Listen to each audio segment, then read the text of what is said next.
Okay, good morning, everyone. Thanks for being with us on this exciting day. We're joined this morning by Abbotsford Canucks General Manager Ryan Johnson. Ryan, thanks so much for your time today. We'll go to Gemma Carson-Smith, Canadian Press. Hi, Ryan. Wondering if you can just talk about what it means to have this out in the public today in terms of both the name and the logo. Well, it's an exciting time for our organization. Obviously, a lot has happened very quickly with the move from Utica to Abbotsford, a lot of moving parts and from hirings and staff. And obviously, we're deep into kind of, getting close to draft and free agency. But to have this finally out for the fans in Abbotsford and the Canuck organization, it's a huge, this is a huge step for us. We're excited about having our American League affiliate right in our backyard.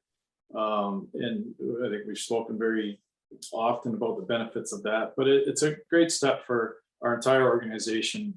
Like I said, the Vancouver Canuck organization, City of Abbotsford, now the Abbotsford Canucks, and even the province of British Columbia. And you talked about how it's been a complicated process. Can you talk about a little bit what that's been like for you personally, and what's still to do before guys actually hit the ice here?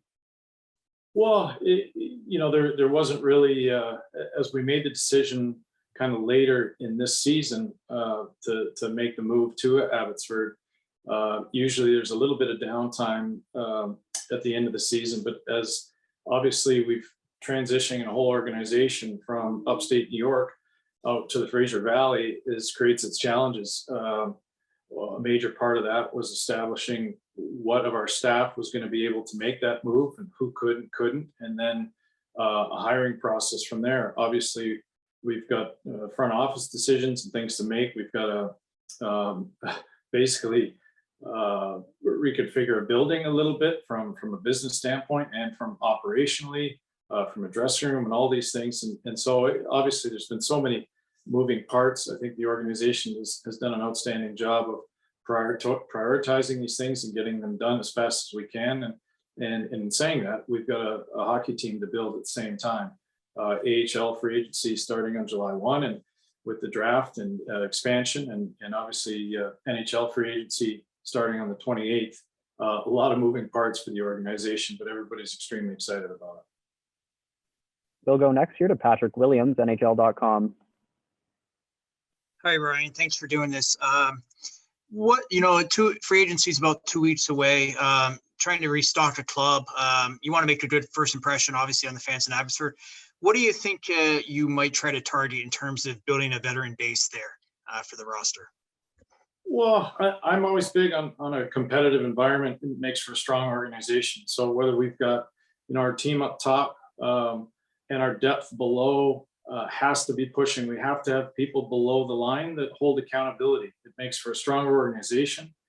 It helps develop your prospects, and it also helps you become or keep you in a competitive environment when you face injuries or adversity that comes with a big club throughout the course of a season. So there has been one kind of focus in what we're targeting and what we're trying to build, but it solves a lot of issues, I think, from our big club to our team below, a team that we want to win in an environment, a winning environment, like I've talked about, that helps develop players, whether they're ready to break through and become NHL players or they need some assistance in their development and people to guide them along in the first steps of their process.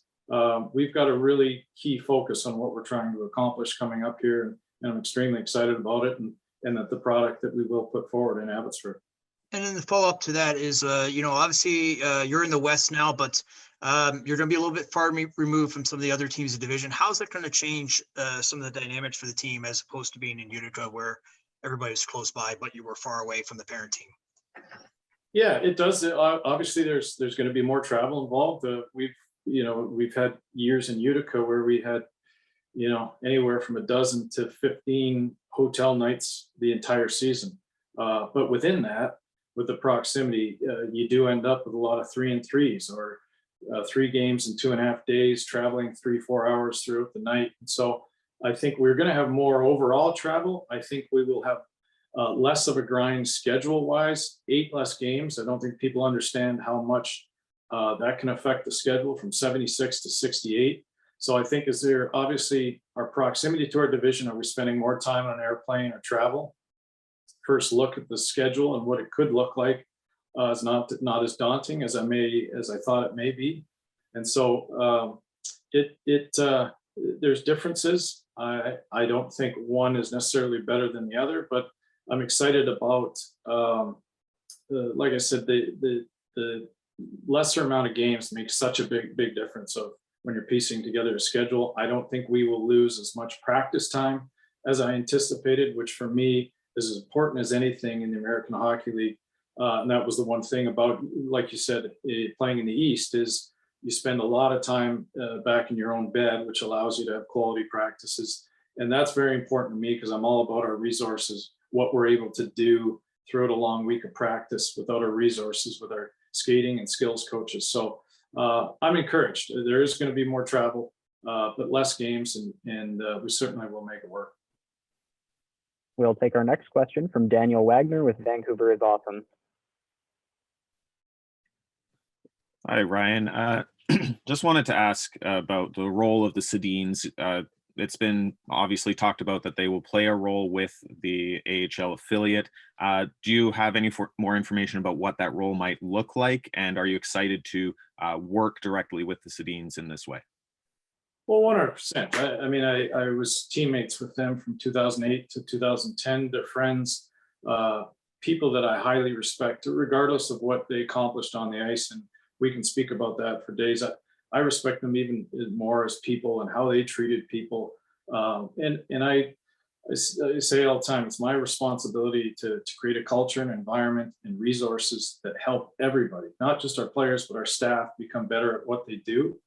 And these are two of the greatest resources that I could ask for. So we've talked about their involvement will obviously be coming into practice and being around our coaching staff, being available to grab a player, to talk to a player, to watch games, to evaluate players, evaluate prospects. And so I'm going to welcome their opinions on anything and everything.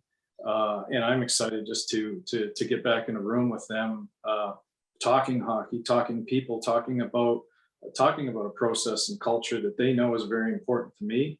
And so this is, for me, this is a home run, and I couldn't be more fortunate to have them on board. And you've talked about how getting outreach from agents who want their players to play in Abbotsford, that it's been like astonishing compared to Utica. What do you think it is that makes these players want to be a part of what you're doing in Abbotsford? And I don't say in compared to Utica, because there was a lot of players that wanted to play in Utica and loved that environment. I think it's, when you get Western Canadians or BC players that have been brought up in BC, they have a connection to the Canuck organization. They were at one point sure fans and always wanted to be drafted or played for. So it's been exciting in that regard of players wanting to come, understanding what we're building in Abbotsford and as the Canuck organization. And I think they see that as a great opportunity. And for some of them to play back in Canada is something I always wanted to do and was fortunate to do, to play for the Canucks. And knowing that when your farm team is 45 minutes to an hour down the road, there's opportunity. Like I said, it's great for us to be able to reward somebody that eventually has kicked the door down, that we don't have to worry about how are we going to get them there? Is he going to be available to play tomorrow night? And is he even going to be capable after spending 10 hours on an airplane? And so those are things that now kind of are removed off the table, and we can hold players in Vancouver accountable and reward players in Abbotsford that deserve the opportunity. Okay, we're going to try reconnecting with Patrick Johnston from Postmedia now. We'll see, Patrick, if we can hear you. Can we hear me now? Sounds great. Awesome. Ryan, just in terms of building out the actual hockey operations and all that, you are as reconfirmed as the GM. How much is it just picking up what was in Utica and putting down over here, and how much is there really involved with hiring new people and sort of reestablishing new patterns, especially with the Canucks themselves being so close? Well, like I said, it took me a while in Utica to build staff exactly how I wanted it. For me, that is important as a process of for my responsibilities to make sure that every person that is in that dressing room on a daily basis for my staff understands our opportunity to develop every day and why we are there. And so the way they approach their positions, the energy that they bring into a room every day is utterly important to me. So in moving that staff to Abbotsford, there were challenges of people with young children that weren't able to make the move.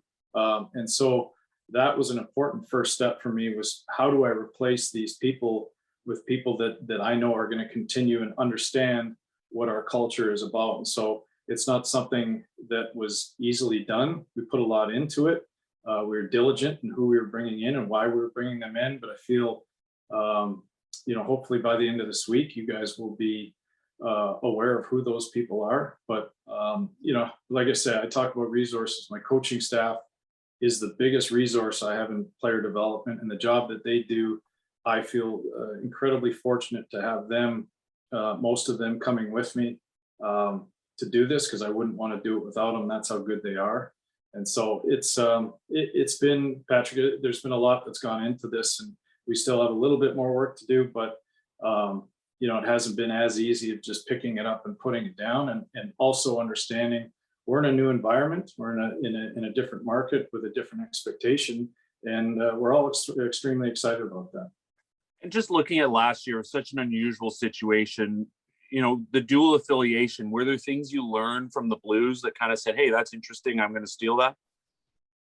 I think it was one of the great challenges for me, again, was establishing very early of inviting their coaching staff in, knowing there was a mix of players, obviously with their GM and Kevin McDonald.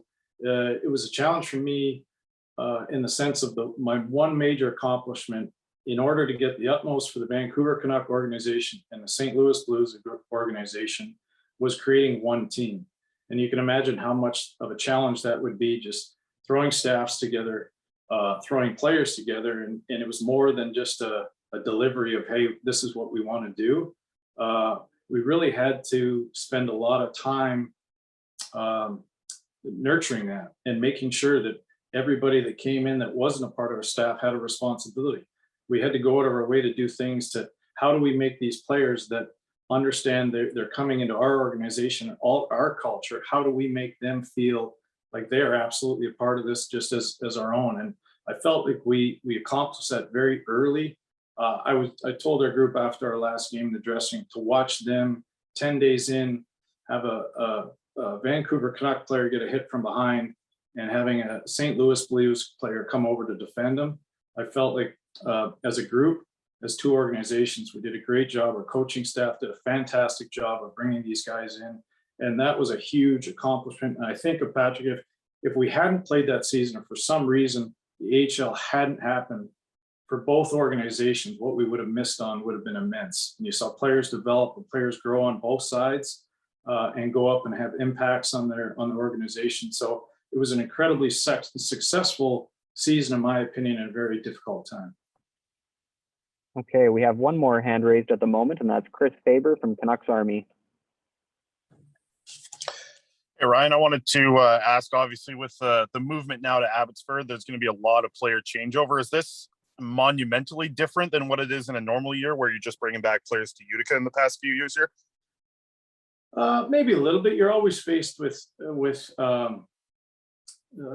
recreating your depth a little bit, or what that looks like, what it filters down, the decisions we make in Vancouver and what that looks like below. And understanding that there is a little bit of a rebuild or something that we are trying to accomplish within our entire organization. Spoken on that is making sure we have the most competitive environment we can that holds everybody accountable with their positions. There will not be jobs handed out. I think going into training camp, that's what Travis Green wants. I know Jim Benning and I have talked about the stronger we are below the line, the more accountability we have as an organization, but also more importantly, I think, is that enduring injuries and those things that come along with our big club, when we have players that can come up and help us navigate through those whether it's a stretch of 5 to 10 games of adversity, that we are keeping ourselves in a position to be a playoff team and a challenging team. And that's something we've really talked about and focused on. So I'm excited. The work that's already been done, our pro scouts do a fantastic job, and we're prepared and excited to unfold things in the next 2 or 3 weeks. And we haven't really gotten an opportunity here in Vancouver to see what Trent Cole is like in the community, but we've heard a lot of positive things from the Utica media and the Utica radio station over there. What are we going to get with Trent Cole here now in Abbotsford? Well, I've said this, my role as GM and also in the development side of it, he's my biggest resource. He and I see very eye to eye on what we try to accomplish. We don't let a day go by without it being an opportunity to improve players and give them an opportunity to have guidance, knowledge, and teaching that we feel is important in their development. And so he's an incredibly hard worker, incredible knowledge. He's got the pedigree of coming through, which was utterly important to me, of the Tampa organization. He's been inside those walls, and we all know what has been done there. He's consistent through winning and losing. He comes back with a focus each day to go, okay, how do we get better? How does each player get better? We have daily conversations of attainable things that we want to see from each player, whether they're prospects. We take a lot of pride in having players that come to us maybe looking for a second opportunity, of having them having career years, rejuvenating their opportunities to get to the NHL. And so, this market is going to see a coach that, like I said, is incredibly hardworking, incredibly prepared, very personable, and has a focus on developing players to play in the National Hockey League. And he's done a fantastic job so far. And I feel good about the team that we're going to put on the ice. People are really going to see how good he is. Okay, we have time for a couple more questions here. We'll go next to Steve Erickson with Eastlink TV.